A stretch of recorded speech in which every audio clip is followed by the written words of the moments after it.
know, everyone's just watching the news, just watching social media, so they're only seeing one side of the story. They're not really seeing the background to where these kids have come from. We see the headlines. Fearful business owners in Auckland are calling for a crackdown by police after a recent rise in ram raids. We hear the statistics. There were 254 ram raids. That's a whopping 518% increase. Report after report, business after business. Everyone has an opinion and a view. But this isn't about them.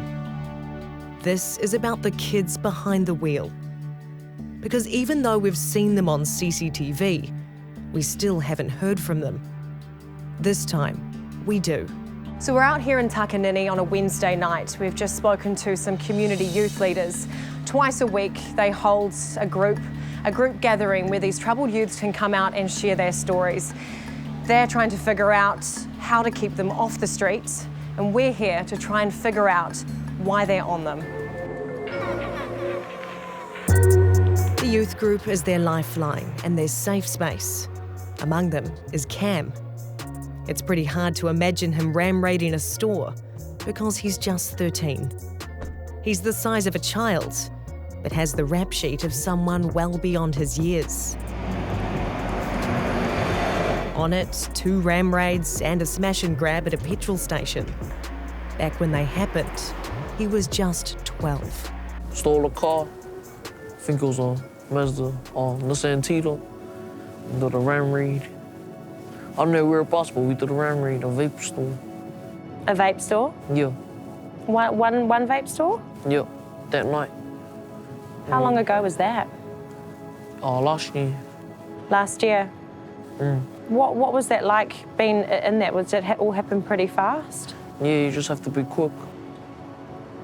To kind of describe to me, sort of from start to finish, how it happened. As soon as they rammed the store, first thing you have to do is just run in and grab as many things as you can, just run out, take whatever you can. How much did you take? Rubbish bags full. Out of there pretty quick? Yep. It was like a minute, boom, gone. And so you did it at a vape store? Where else did you do it? There was a gas station. That was a smash and grab. Yeah. I can't remember about the other one, but I know the smash and grab. My mate just grabbed the sledgehammer, smashed the window in the gas station. You know the big window? You just grab a massive sledgehammer, it's whack. I have been caught once in a ram raid, just once. Was that the vape store? No, the gas station. The gas? Smash and grab the ram raid. Oh, yeah. Yeah. And were you caught by police? Yep. And what happened? We got spiked. We got put in a dead end and they told us to get on the ground. There was no way to run, so we had to just take it, just hop in the car. We just went to the first house. And did they take you to the police station or did they take you home? They just asked us questions. Were you freaked out? No. I was only scared of the dogs. Toby is 15. He says he's done at least 10 ram raids and was just 14 years old when they happened. Most of the time, he was behind the wheel. It was just so quick, to the point you got an adrenaline rush once you're in the shop, and you just grab as much as you want to, as much as what would make you money. What kind of shops were you ram raiding? Dairies, liquor stores, Nolini's, the 2 Degrees, just heaps of shops that would make us money just to feed us. And that's the only reason why we did it, is just to feed us. So you didn't have enough money to eat? Because we didn't like being with our parents, and we had to be with our parents to get fed and stuff, if you know what I mean. But going out on the street doing our own thing, stealing cars, ram raids, making money for us, it's just it's like we're getting our own money for ourselves. Did you feel like you were sort of taking control of your life? Yeah, hard. It was like I was just getting money for me, not waiting for it to come to me. Toby got expelled for smoking weed at school, he ran away from his parents and moved in with his sister. But Oranga Tamariki took him away. Why did OT take you from your sister? Oh, because I was, they just thought my sister was giving me, like, weed and stuff, like she was supplying it for me, but she wasn't. It was me going out on the streets, meeting bros and just getting it off them. And that's when he started doing ram raids, stealing and then selling his haul. Yeah, we would sell it just to make us money to feed ourselves, like to feed ourselves, like, because we ain't with our parents, we ain't with our family, we with our friends, we gotta make our own money sometimes. And like, when OT comes into your life sometimes, it's just hard to go back to your family you love, It's because you gotta wait for all of their exceptions, OT's exceptions and stuff, and then you can go home, But they don't know how you feel when you're in that position of, like, in someone else's house and you're, like, uncomfortable, Don't like that stuff. And that's what makes us want to run away, want to go steal cars, because when we steal cars, it gets us somewhere, like, can get us to somewhere where we'll feel comfortable, And, like, ram raids, it will just make us happy, Like, fun. We know it's not fun, but it's fun for us because we're doing it, We're making those things happen. So it makes you feel comfortable because you feel uncomfortable about being taken away. Taken away from your loving family. That's the only thing I reckon, or like youths do, is just their family. They just need better loving, Just. Do you feel like you missed out on that? Yeah, harder. Toby's story is pretty textbook. Youth leader Jacob Graham runs the weekly support groups Toby attends and says there are many more stories just like his. So we got young ones such as 13 and up.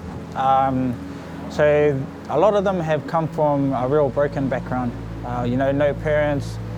They either got one parent, but majority of the time it's just a mum. So there's no real dad in the house.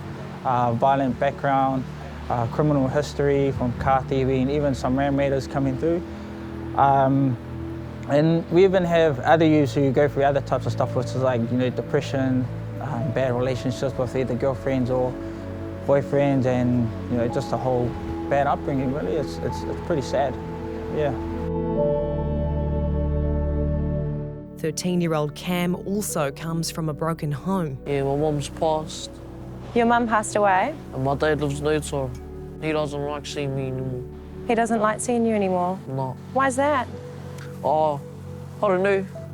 How does that make you feel? Because when my mum passed away, I was like 2 when my mum passed away. Like, and you haven't seen him because he has bipolar. He's bipolar? And you haven't seen him since you were 2? Since I was like 7, 5. Yeah, around that age. Doesn't want to see us anymore. How does that make you feel? Oh, good. I'm all right. Do you wish you could see him? A little bit. He doesn't do ram raids anymore, but he says he craved the online fame and fortune that seemingly came from it. Why do you reckon you did it? Did you do it because your mates were doing it and Yeah, it was just cool. It was just the way everyone did. Yeah. What, have you ever posted about it on social media, or do you see others posting about it on social? My mates posted about it. I never posted. I'll never do that. It just gives it away. My mates do, but I don't. But we never put our faces on that. Have you thought about doing it again? No. Do you know others who are? Yeah. Yeah. How often are they doing it? Every couple of weeks. Sometimes they do it for like a whole week. Why do Depends they? what they got. Why do they do it, do you reckon? Because it's still a thing, it's still going viral. Just gets them more fame. Is that? Do you think that's the end goal? Is sort of, I guess, fame or Insta fame or TikTok fame? Yeah, around that. It's not about the stuff you're stealing. Is it more about? Yeah, and it's about the stuff you're stealing. The money you get was like us. We used to just go out in our clothes we got. We never got fancy clothes. We got like the one outfit or like a couple outfits. And yeah, the money we got from the store, that's what we used to buy our new outfits. Got more stuff, because our families couldn't afford it. Jacob Graham says many of these kids and teens are trying to fill a void. They don't understand what it's like to go home to a loving home. They got to try find affirmation from someone else, from wherever they can get it. You know, if they feel cool about something, then they're going to go and do it. You know, if someone's going to pay them to do something that they can do, then they're going to go do it. So I think for all the families that are out there that saying, you know, we are their parents, what's the consequences, they got to understand that there is no parents involved. If there is a parent involved, then it's just a mum. And, you know, our young, especially the young males, you know, they need that father type figure in their life, to which they don't have. So that's pretty much the reason why they think they can do these stuff, and that's why they do it, yeah. These kids know a lot, like they're smart. Not only street smart, but they're pretty smart with the law as well. And they know, if I'm being honest, they know that they're not going to get in trouble from the police. They know that they're only going to get a slap on the hand, you know, written apology letter, and then that's it. They send them on their way back home. Jacob says a lot of the gangs know this too. And it's a bonus when at just 15, Toby isn't scared of police. Have you ever been, you've never been caught by police? Yeah, I've got caught a couple times, yeah. Like, What happened when you got caught? oh, it was just, like, we hid away, we just tried to hide away from the dog, like, they had canines out and all. We were pretty scared, adrenaline as. After just pulling that long, like 4 hours, pulled a 4-hour high speed. And yeah, just, when you think about that stuff now, it's just like, why did I do that? Because that's not cool now, when you think about it. It's not cool. Are you scared of police? No, I'm not scared of the police. No, never. Do you think that's why it might be easy for some people to... Yeah, hard. Yeah, because they don't care. But he is scared about the prospect of a youth justice facility. I was always worried about getting caught because YJ is not the place, boys' home, not the place to be. Straight up. Otherwise, when you get older, you're not going to be in YJ or a boys' home, you're going to be in big prison, behind bars, for years. It ain't going to be months. It's that thought that keeps their youth leader Jacob Graham up at night, especially when the headlines roll in the next morning. When I do hear about ram raids and stuff like that, always in the back of my mind, I'm thinking, oh man, that's got to be one of my boys, that's got to be one of these young ones. So he's trying to get them back on track. He wants them to change. And 13-year-old Cam wants to change too. Did you ever think about, I guess, the people who own the shop, like what that might mean for them? Nah, we just thought if we do this, we get that. So if we did the vape store, we get all these vapes and money, so we can be famous. Looking back now, do you feel bad that you've done it, or? A little bit. It's like, it's not the life I want to live right now. Trying to make a change. What was the moment when you decided, I can't do this anymore? When I moved to my brother. Yeah, because they're Christians. Go to church, they don't do naughty stuff. Yeah, and I was like, oh, since they're like this, I want to be like this. They're rich, they got money, yeah, they got more than one outfit. And I wanted to be like them. So I changed. 14-year-old Toby is also determined to turn his life around. How did you feel after doing the ram raids? You've got that adrenaline. Oh, it's just like we got what we wanted. We got what we wanted, and that's all we wanted. Now we're gonna stop, go home, like be cool with all of it, take videos and stuff. But it's cool at the same time, but it ain't cool, because you're actually making someone else's day bad because you're ramming their shop, and they're making money for them, and we're just taking it and trying to make money for us. Do you feel bad now about what happened to those shop owners? Yeah, hard. I feel, we probably all feel bad about that. But that's why we have these youth groups, just to stop us from doing that stuff. We need more of these youth groups. We need, like, someone just to support it, If you could see any of those business owners now, if you could say sorry to them, would you want to say sorry to them? Yeah, I would say sorry just because I know I'm doing a good thing now and not doing those bad things anymore. But yeah, I would say sorry, yeah, just for making their day, like, feel like they can't sell anything from their shop anymore, eh, just because, look, we've rammed it in. Do you think you'd ever go back to it? Yeah, maybe, but not really, eh, just because I know I got help, got mentors, got these youth groups, and that's what all teenagers need, eh, is just these youth groups just to help them notice what they're doing, like out on the streets and stuff. But yeah, even just mentors just to take that person out just from stopping them from doing that stuff, eh.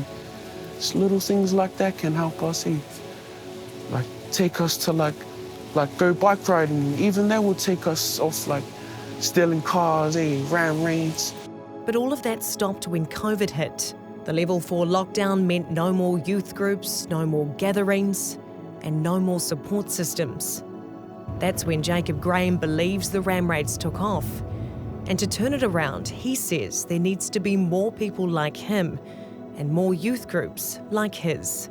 The ones who are passionate about giving these young ones something to come to every week, you know, to keep them busy. Because once they're busy, then they don't have the thought of going out with their friends and stealing or ram raiding or joining gangs and stuff like that. So pretty much just giving them someone to look up to, you know, a good role model, an older brother, someone who actually can show them love is what they really need. If we don't have early intervention, are you worried that some of these kids that you're helping, if they don't get support, they'll end up behind bars? Most definitely, yeah. Most definitely. Which is a pretty terrifying prospect for a young kid. It is, especially seeing someone at such a young age. You know, when you ask a young one what they want to be when they grow up, they don't say that they want to be someone who does ram raids. They don't say that. They say things like this. I want to be a doctor when I'm older. You want to be I want to help people. You want to help people? Yeah. That's pretty cool. I don't want to be the person getting my leg cut off. I want to be the person who's helping him with his leg. Do you think if you didn't turn your life around, you could have been that other person getting your leg cut off? A little bit. You don't want to be that, you want to be the one helping them, yeah? Yeah. Yeah? I want to be the one changing their life. Oh, I really want to be a mechanic or a builder, eh? Yeah? Build people's houses or fix their cars, eh? Well, that's what I would want to do. So you want to help people? Help people, yeah. But after going through all of that, it's just, I wish someone like me would help, like, if I was them, eh? Like, I wish they would help me, eh? When I was on the struggles, when I was struggling to, like, get through all of this stuff. So you wish you had someone like you to support you? Yeah, hard, because they would know you, eh? They know how you are.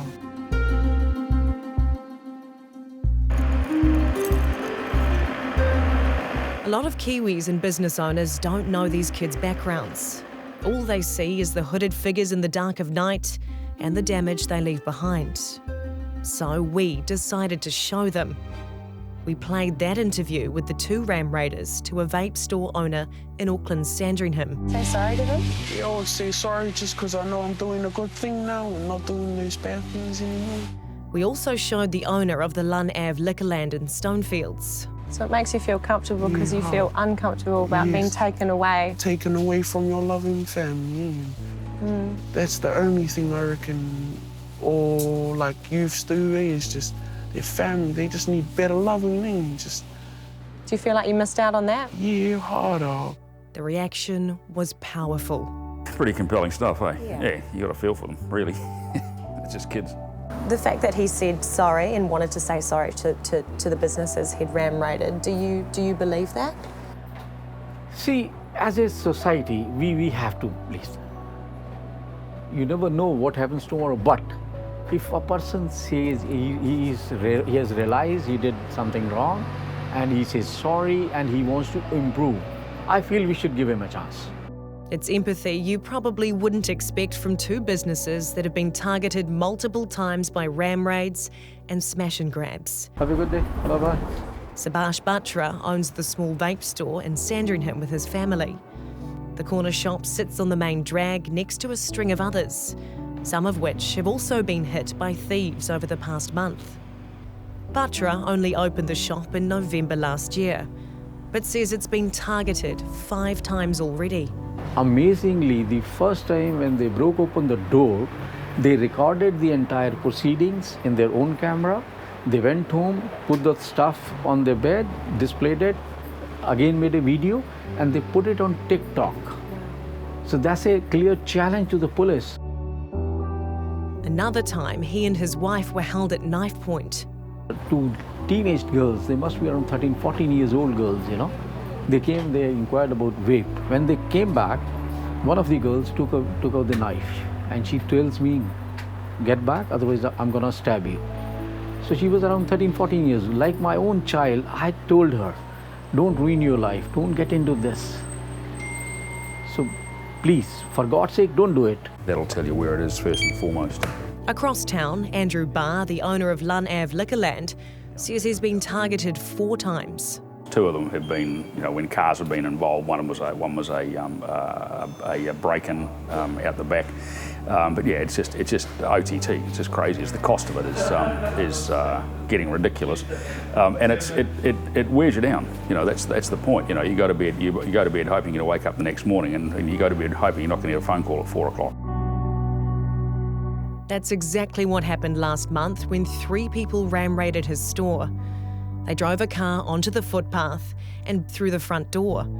Thousands of dollars worth of booze and cigarettes were taken, and thousands of dollars worth of damage was left behind. Well, when I first walked in, it was very upsetting. The store smelled wonderful because I'd smashed about 5 bottles of rum. It was beautiful, it really was. But a lot of broken glass, a lot of mess, a lot of dangerous stuff to pick up as well. A lot of products that couldn't be sold because of torn and broken labels. Barr doesn't sell cigarettes anymore and now plans to sleep on site over the Christmas period. He says security staff are too expensive and he needs to be there to protect his store. Both the Lun Ave Liquorland and the Sandringham Vape store have now spent tens of thousands of dollars on extra security, and both say they're determined not to give up. Both also believe a litany of failures are to blame.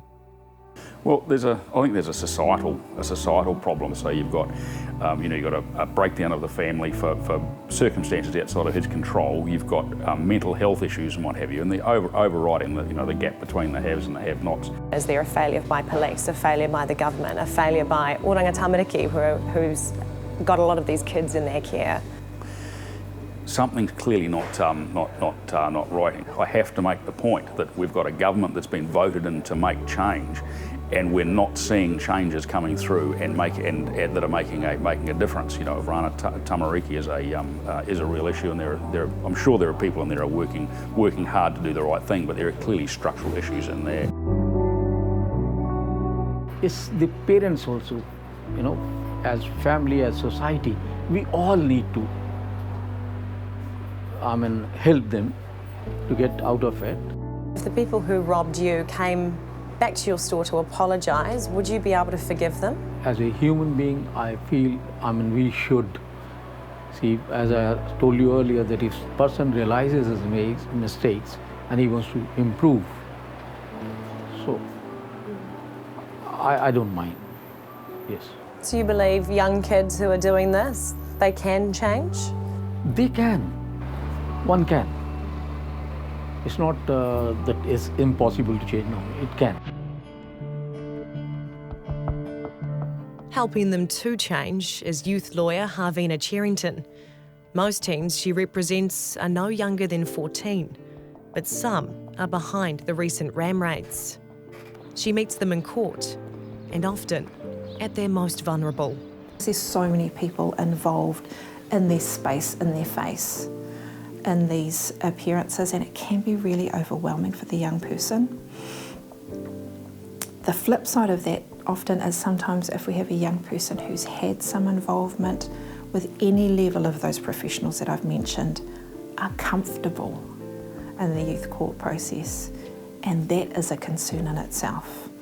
She says while there isn't a fear of police, the prospect of prison can be daunting. environments that can turn young kids into hardened criminals.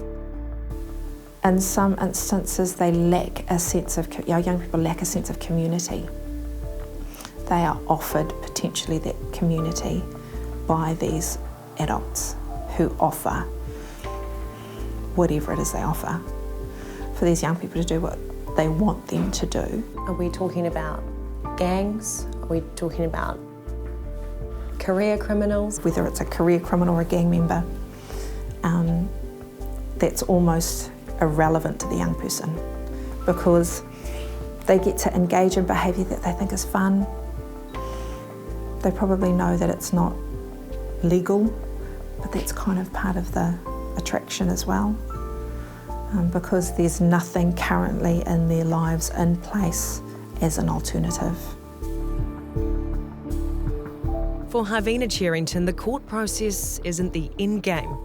In her eyes, it's actually the beginning. It's a chance to intervene and change a young person's life. Sometimes it's difficult for the young person to understand that because they're still kind of thinking day to day. They're still not fully developed physiologically, neurologically, and they're not necessarily thinking about what the long-term effects are going to be of the things that I'm doing. But as the adults, we have the opportunity to kind of see around corners and encourage them. Even so, her heart still sinks every time there's another headline and another story. You have a fair idea of the challenges a young person would have to face in their life to then make a choice to do what we see on TV of a day. And to be able to do the work that we do so that kind of that 5 seconds or so on the news on a Monday morning doesn't define who they are. Kiwis who are watching the news, Kiwis who have no idea about these kids' backgrounds, no idea about what drives them to do this. What would you like them to know and understand about their offending before they're so quick to judge? The challenges that these young people face are often things that we could not comprehend, and that they are making those choices on the basis of those challenges, on those sometimes deprivations. Deprivations that often result in these kids being taken away from their families by oranga tamariki. Do you think that oranga tamariki is failing some of these kids, if that's the case? There is so much more that oranga tamariki can do.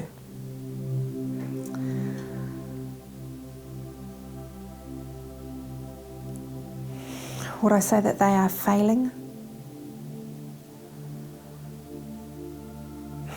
I don't know. I actually don't know. They can do better? They can do better. I think as an organisation, oranga tamariki must bear the responsibility for the failures that have occurred, especially within whānau that have had involvement with them since birth. I also know that there are individuals within the organisation who have dedicated time and resources, love, money to these whānau. It just so happens that they're employed by oranga tamariki. Cherrington says it's those people who are bridging the gap between bureaucracy and whānau. But she believes there's a disconnect between them and the upper levels of OT.